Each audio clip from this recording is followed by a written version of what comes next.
महामानव डॉक्टर बाबासाहेब आंबेडकर यांचा आज 69वा महापरिनिर्वाण दिन राज्यपाल, मुख्यमंत्री, उपमुख्यमंत्र्यांनी चैत्यभूमीवर जाऊन बाबासाहेबांना अभिवादन केले, तर उद्धव ठाकरेंकडूनही महामानवाला आदरांजली।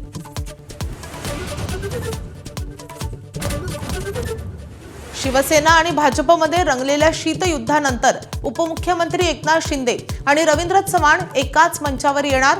कल्याण डोंबिवली महापालिकेच्या कार्यक्रमात दोघंही एकत्र येणार असल्याची माहिती। स्थानिक स्वराज्य संस्थांच्या निवडणुकीसंबंधीच्या सर्व याचिकांवर मुंबई हायकोर्टातच होणार सुनावणी।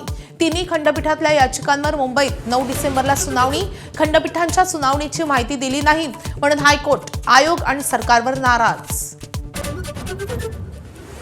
इंडिगोच्या विमानांची आजही अनेक शहरातली शेकडो उड्डाणं रद्द। पुण्यामधून 42, अहमदाबादच्या 19, श्रीनगरच्या 18 विमानांची उड्डाणं रद्द। इंडिगोमुळे ओढवलेल्या संकटात रेल्वेची धाव।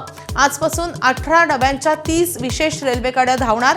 काल शुक्रवारी 37 गाड्यांना सोडलेत 116 जादा डबे। पुणे, बंगळुरू आणि त्यासोबतच मुंबई, दिल्ली दरम्यान स्पेशल ट्रेन। जामखेडमध्ये नृत्यांगनेची लॉजमध्ये गळफास घेऊन आत्महत्या।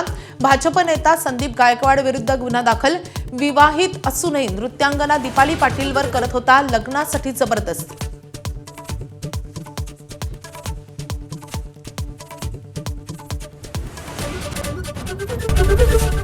एबीपी माझा, उघडा डोळे बघा नीट।